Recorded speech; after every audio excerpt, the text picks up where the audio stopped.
Hi everyone, it's another wonderful edition with Advantage Forum, and I have with me Sonia Somuvie. I Movie. believe I called it rightly. You didn't bother my. You didn't bother it so badly. Okay, Oh, so it's close. Somuvie, is it Somuvie? Yeah, yeah, movie. Somuvie. That should be a Delta name. Yep. Worry. Ha ha. Am I correct? Yeah. Worry. Sorry, that Urobo. Urobo. Urobo. No worry, Urobo. All right. So I remain your wonderful host, Mayowa Anytime Lebio.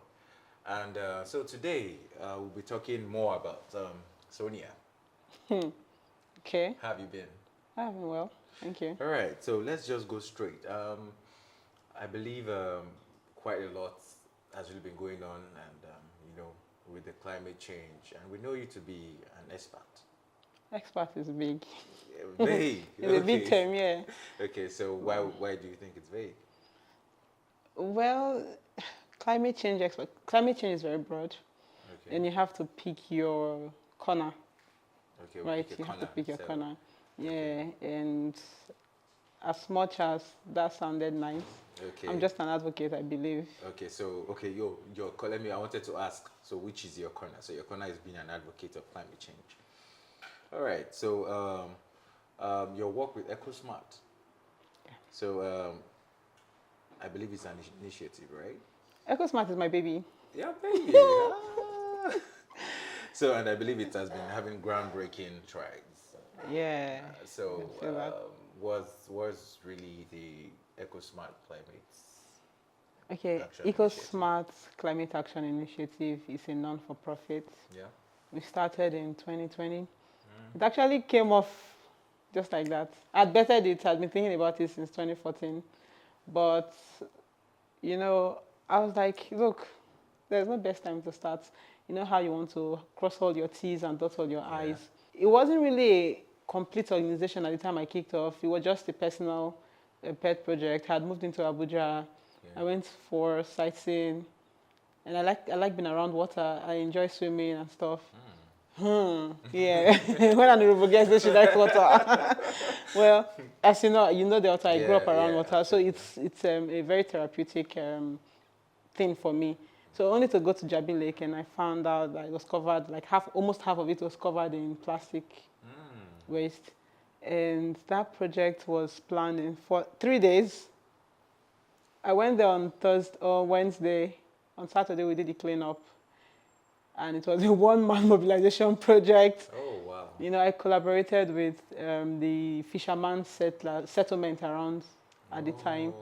And they were open. It was even shocking to me that, I just told them, these are the dangers of... They took the idea They swallowed immediately. it. And they're like, okay, what do we need to do? What do we need to do? I said, I don't know. Okay, what do you need? What tools do you need?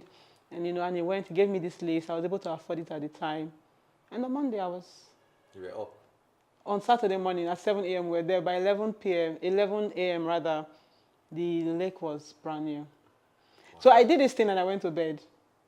Right? I was happy. I went for an event that evening. I went for a show at Sheraton, only to wake up on Sunday morning and my Facebook, everything was on fire. And I was like, okay, I just felt like this was the time to be able to, because people were inspired. I felt like that was the best time to put people together, and that was where the whole NGO part of it was born. But before then, I just been doing small personal projects like that. Wow. I think one of the things I've actually seen is you kicking off the project was more like everyone was ready. The farmer, the fishermen were already. They didn't like it, but they would ride their boats or canoes through it.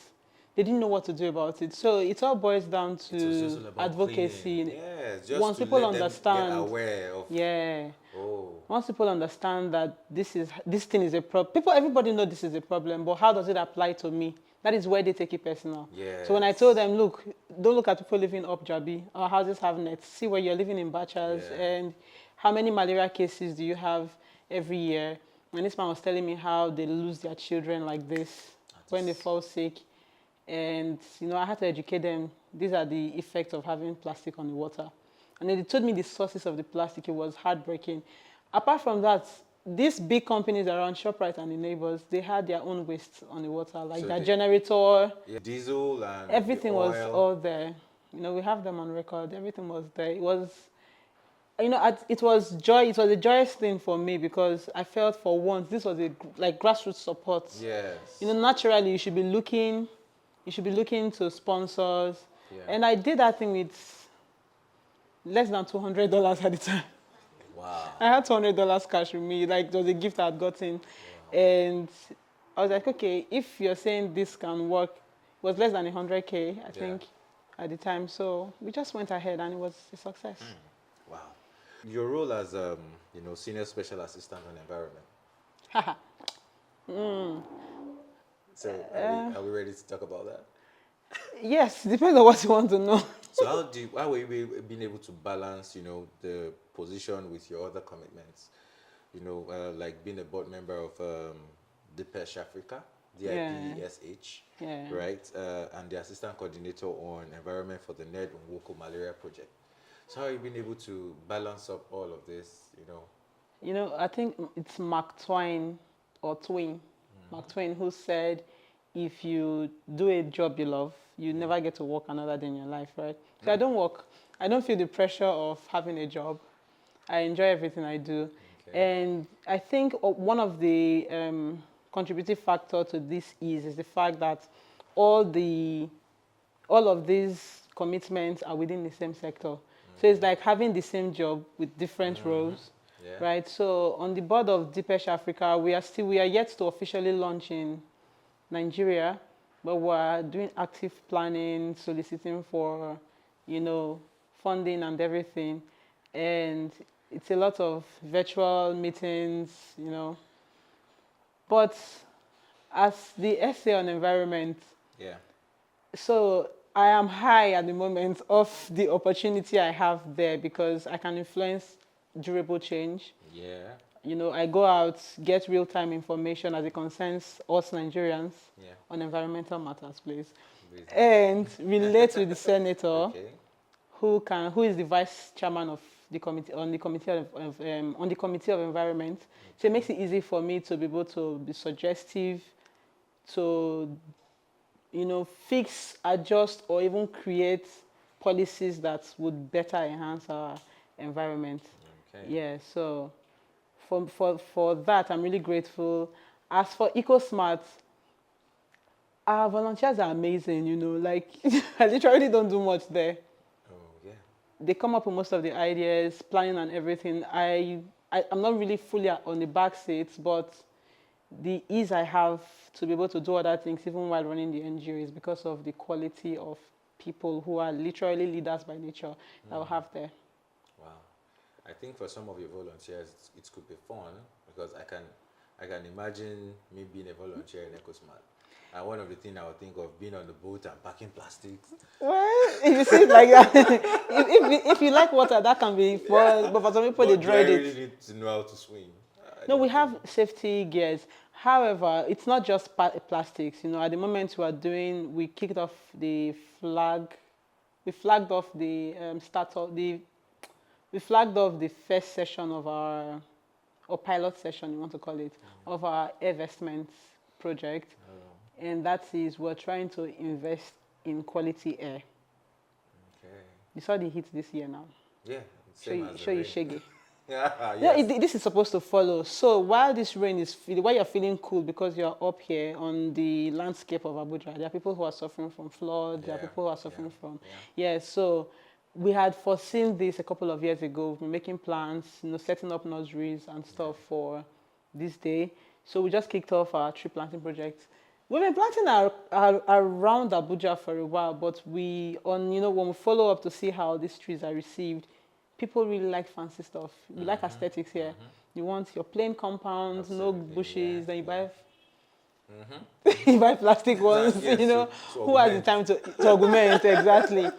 So what we decided to do was to thicken we call it the long path of Abuja, that's the mountain areas. During the dry season, you can see just a few trees standing, everything goes brown. But for now, it's raining, and then there's a lot of grass, it looks green. In a couple of months, they go. But trees have the capacity to sequester or remove pollution from the air a lot. So we figured if we can put in about 3,000 trees to add to what we have, there's going to be a boomerang effect because most of them are economic trees. Yeah. They have seeds and they will multiply. Absolutely. So it is better to have some small thick bushes that can pull out toxins from the air. And the benefits of this would be to, improve the quality of health. Yeah. On average, have you noticed that inhaler is still, there is a stage that come with having inhaler in Abuja? You've not noticed it? No. People just carry inhaler. I'm asthmatic. Oh. Yeah. Because they just realize they're asthmatic as adults. Really? So they get extra attention. But the truth is, it's due to the deteriorating effect of our environment on our health, right? Okay. So we figured if we repopulate the trees, create a cooler environment, but again, a safer one for us to thrive, for humans. Wow, Yeah. that's fine. So let's talk about mentorship. Haha. Yes. Yes. So we know mentorship plays a very crucial role in one's career, right? So who are those very few or numerous people who has inspired you? Because Numerous. yeah, of course. So for some it's few, for some it's numerous. So that has played, that has inspired you. So I'll start from the ones you may not know. There's one Mr. Chuks Ayanduba, Okay, most of the ones that I very met, regular we know guy, them, yeah, right? But I have seen him work. I've seen his appetite for the SDGs. When it comes to the SDGs, he is my first. In fact, I go to him for counseling most of the time, right? Then I try not to have an all-round mentor. That's the idea of having mentors, being able to choose. I'll choose your work ethics and go and choose this person's lifestyle. and so much. I want to become all of you. So when it comes to my motivation for how far I am willing to dream or go with this, it's my boss, Senator Edmonko. He does not like small things. You cannot share a small vision with him. Like big things. What's the next thing? What's that? Yeah. So if you tell him, so I just want this thing, for Abuja or Nigeria, it's like, dream big. What are you talking about? Dream big. How far? How do you see this? Can this be about Africa? Can this be about the world? So working with somebody and learning from somebody who pushes how far you can dream or how far you can see exactly is a daily mental exercise, one that I've come to appreciate over the years. Then for strategy and implementation, Mo Abudu. The woman, you don't see her coming and then she's out there. I like her, but I like that about her. Then for leadership, and this is what I've been able to do with our volunteers, is Sam Adeyemi, the king of delegation. Sam Adeyemi. So those are the few I'm willing to. Aging.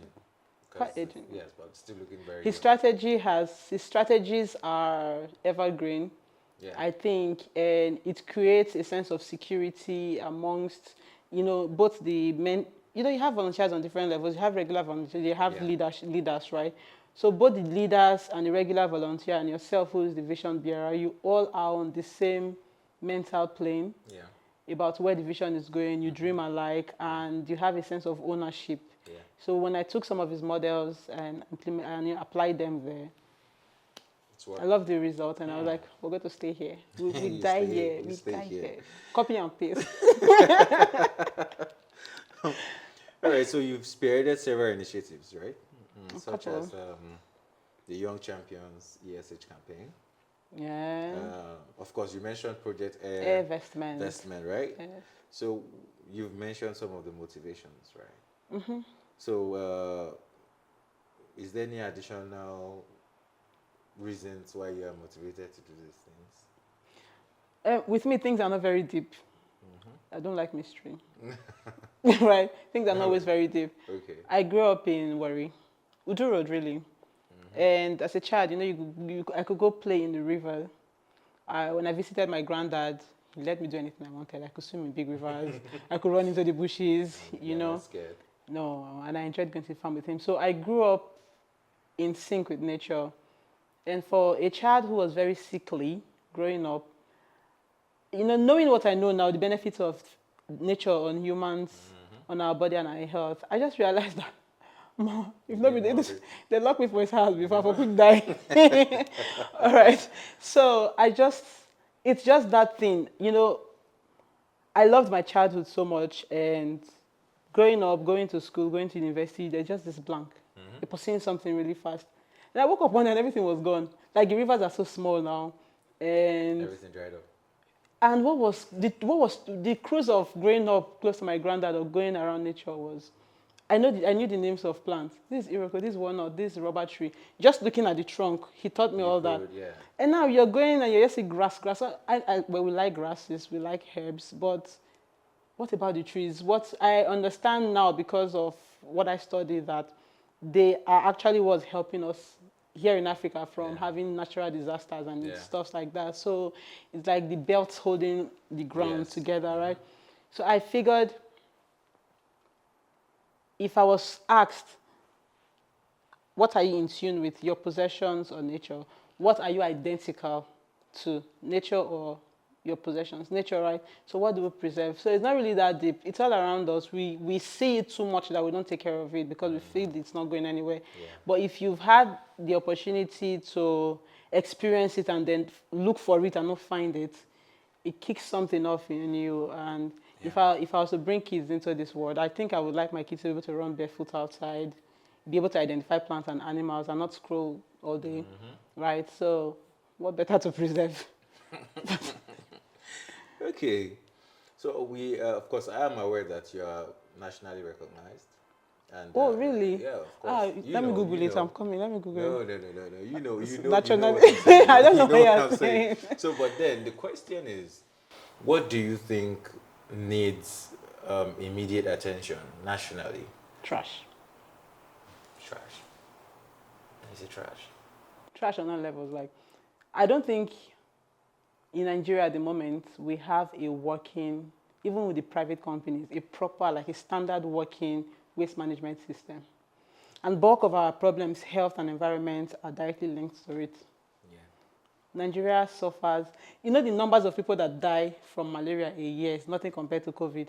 Yeah. But you see the way the world was in a haste to fix COVID. Yeah. With Nigeria, it's really simple. If we have a working trash collection system or waste management system, and there's a vaccine, there's nothing left. There's nothing left. I believe there's a vaccine for... Yes, not applicable to us at the moment. Under 3 years, it's still testing. But the attention, the funds, the like paying a proper attention to it, research and everything. How many Nigerian universities have malaria research centers? You know, we are biochemists. You know, this country will humble us. Come on. But we're just looking for a way to thrive while at it. But I feel, let's just stay back. You go try and do an advantage. You know, but I feel that if we can have a working, both as it concerns policies, a payment system, and it's even going to be one very high revenue generating sector for the government, I think. Yeah, there's this, I usually see this trash for cash, I think most times when I'm driving by, but then I don't know if that is... Most of them move it from point A to point B, so it's not a lasting solution. I applaud the fact that entrepreneurs are looking to make money off trash, but then you're moving it from point A to point B. So that's to spread. Okay, let me run you through something very short. If we have now an unlimited production of plastic, which never gets biodegraded, right? Yeah. And we see these waste collection vehicles, or people sorting them. They take them, go here, then they break it into. They just go there, blend it, or cut it into smaller pieces and sell again. That trash is still in the market. That plastic is still in the market. Yeah. So there are countries that have banned production of plastic from scratch. So what they do is those petals that we make, we export. It's disposed, right? Yeah, so that's where most of these small entrepreneurs come in, medium scale too. But if we have a policy here that says tax should be included on everything that has plastic, extra tax, maybe they call it carbon tax or green tax, whatever they want to call it, because it's made from petroleum still, right? Yeah. So let's say every plastic bottle of ever water or any water at all is taxed, PET plastic. It means that it's slightly more expensive than it is now. When I said this a couple of years ago, people wanted to eat me. Then it was 17 naira. But now we're buying water for 250. And we're comfortable buying it for 250. Yeah. It could have just been 250 since all this time, and then there would have been another alternative for cheaper water by now. You understand? Then if your company is sustainable, for example, and you have a means of recalling your plastics, thank God it's not chicken that's. It's okay. All right, let's move on. Let's move on. Let's move on. So, All right. So so if you have a policy where you can call it back and it's recycled or it's made from more sustainable materials like bamboo, you know, you get to have like an incentive, a tax return. These are things that should be looked into from the political or legislative point of view. Then as individuals, I think we also need to be interested enough to want to learn about our environment. Advocacy, like I told you about the fishermen, advocacy plays a big role. When people understand that their actions have a ripple effect to themselves and others, they make better choices. Yeah. yeah, so for over a decade you've been on this, right? So what do you think has been the landscape of the environmental, space and conservation, and what change do you foresee? Like if you check the problem the from when you started. So what do you think the future holds? Nigeria will be a pile of trash. It's not better. We're talking a lot now, but it's not better. So 10 years ago would be 2014, right? Yeah. 2014, people still took bottled water.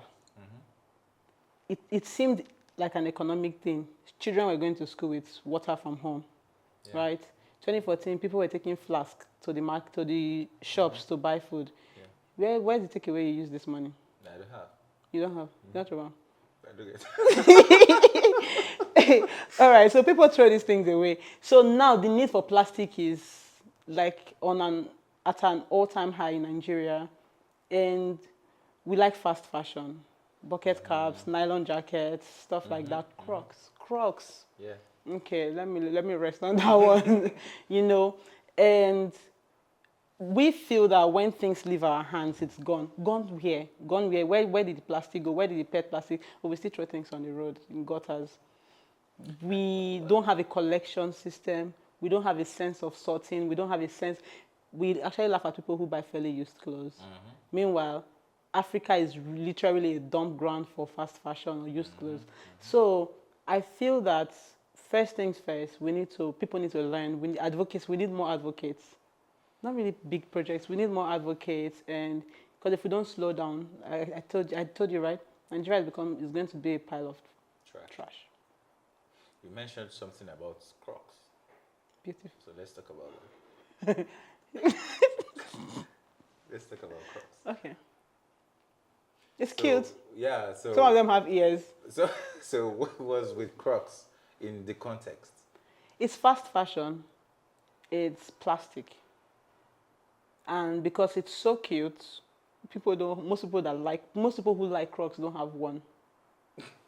Why? You look like a Croc person. Why Well, the way you see this with you? Well, I don't have one. Okay. So it's plastic. So the amount of the quantity of, let's say Crocs was made from plastic bottle. How many plastic bottles do you think would be in Crocs? Okay, probably 100. I don't even know how many even. But if Crocs is made from recycled materials, I'm good with it. Yeah. I need proof that it's made from recycled materials, plastics. Otherwise, it's contributing to our problem. Okay. Shaking out. It's like that's the fastest because at the moment it's the thing for us in Nigeria, and everybody has like a rubber slippers. Yeah. That doesn't mean I wear bamboo shoes, but you know what I mean. It's fast fashion. It's something that is easy to accumulate and easy to disperse, and doesn't have any environmental impact or fashion. Okay. I know. No, please don't put the other part of that. Well, okay, that's fine. All right. So, what advice would you give to young entrepreneurs that who are passionate about making a difference, and especially in the environment space, especially when it comes to climate change? Just start. See, overthink. They say too much analysis would lead to paralysis, right? You can't take action if you think too much. Just start. When I moved houses recently, I was going through my stuff and I saw August 21, 2014. It didn't start as EcoSmart. It started as PKEC. I was in Edo State project, Keep Edo Clean. That was what I called it at the time. I saw the book and I was like, oh boy. I snapped it, put it on my status and wrote a long thing. But between 2014 to 2020 was 6 years. Yeah. If I had just started, maybe start with online tweets, carry my phone, talk about it. Yeah. I'm glad that I was able to, I can't say I've even made up for the time, but we're moving in long strides. But imagine if I had started in 2014. Imagine if I had started in Edo State. Even if I decide to leave, I would have left the state better than I left it. Absolutely. Right? The mindset would have been different. So, it's not you alone, you can't make sustainable change as one person. Yeah. So if I'm talking, you're talking, let's say when somebody scrolls through basic Abuja post and there's 10 people talking about environment, even if you were not paying attention, it's in your subconscious. Yeah. So when you want to throw something off your window, you just get that that girl with a black face. We agree, but it has stayed, ba? Yeah. So it just starts. There's always room for change. It will never make enough sense. What is that? Me as I'm here, EcoSmart. While I'm sitting here, EcoSmart still hasn't made enough sense to me. I'm still trying to break our mode and see how to expand, see how to be more contemporary. So our collaborations are with places, people like Nigeria Adventurers, places that have high concentrations of young people, and our projects are not bland. We have within our cleanups, like when we went to clean the Rasta village the other time, we had treasure hunts. People won money, people won tickets for trips. So these are things that you could bring in to include people at different levels. So just start. You have a phone. That's the good place to start. You don't have to start with an NGO. You can just clean Jabi Lake again. Then use my templates. It works. Okay. All right. So let's talk about the challenging aspect of this because it could be sweet, but it seems to me like the challenge with the climate is even more, more intense. So what are the challenges you've actually experienced in the course of time? Communication. People have had trauma, especially low settlement or low income settlements. They've had trauma over the years with NGOs coming to exploit them. They come here, give them surface of whatever they've proposed they're going to do, get their pictures and everything, and just stop. So when you go there, you meet blank walls or closed ears or closed minds. And sometimes language can be a barrier. Thankfully, we have diverse language within EcoSmart, so there's always an interpreter. Then funding has also been a problem in that we are very picky about our sponsors. We turn down money more than we collect. And this is because we do not want to move off course, right? That's one. Secondly, we only would receive sponsorship from businesses who are ESG or what's it called now? Green in some way, right? We have to know that you are really environmentally concerned and not just using us as a cover-up to say, oh, this is your CSRO and all that. Yeah, so you can imagine somebody giving you 2 million naira to do a project and you're asking questions and you're like, no, we can't take this. Because we can't, if we collect the money and put you on our socials or say, oh, we endorse this company, they are eco-friendly, are you adding to the problem or creating a solution? Or if you need us to create a solution for you because your method of production or operations cannot be 100% clean, it's a different thing. But as a cover-up, no. Then, as per the environment, the heavy rainfall is beginning to become a threat, desertification, and the whole thing is beginning to expand beyond the SDG 13. That's climate action. There's food scarcity. What about yam is like 7K now, between 5K and 7K. This is because farmers couldn't get good produce, right? And they have to make money for the months they thought. So over time, these challenges are things that we're trying to see how to collaborate, work with, and possibly expand to other SDGs as it concerns climate change. Wow. So lastly, So looking forward, right? What are the hopes for and goals for the EcoSmart Climate Action Initiative?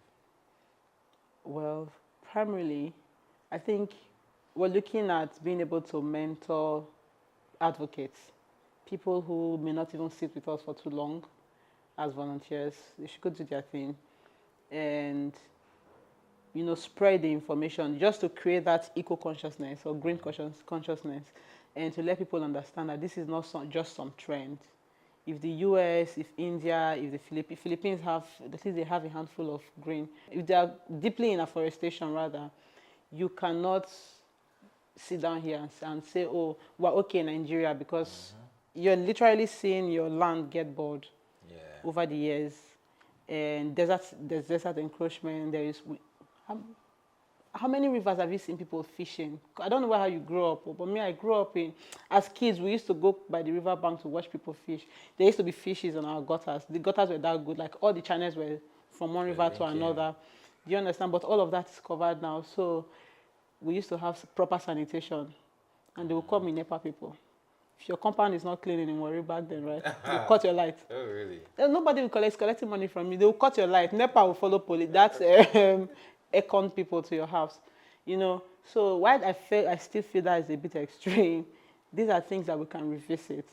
So I am also looking forward to, we have a collaboration, we have a thing going with the Ministry of Environment, but proper grassroots engagement, partnership, and collaboration where not for EcoSmart to become a household name, but for the consciousness of or just that love for our environment or the duty to our environment to become a thing for us. That's one of our long-term goals. For the others, you see them on food. Let me give you some mystery. I said I don't like mystery, but let me leave that small for you. All right, it's been a wonderful time with you, Sonia. Thank you. And just lastly, one of the things I actually got to understand is that our values are really very important for us to keep out, because one of the things that we as a people in Nigeria currently has failed is that our values. Yeah. We've actually ignored most of the things that kept us to the time we got it wrong. And that was the reason why you could actually share that there was a time, if you don't clean your environment, the NEPA people your landlord, come, they put your landlord so behind. the values are gone. They are gone, which I think we really need to revisit that. And I really hope that your organization will look into that, getting more volunteers to reach out to schools on this awareness. Yeah, that's what our ESH program is for. Yes, and I think you really need to revisit that, because these young ones need to understand what it means not to start dumping papers, dumping letters and all of that on the floor. And even as little as their gum, pasting it on their desk, it has some sort of effect. So kudos to what you've been doing. Thank you. I really wish you well in your future endeavors. Nice to have you around on Advantage Forum. Thank you. And Thank yes, just in case, Sonia Somuvie, and she's an amazing person.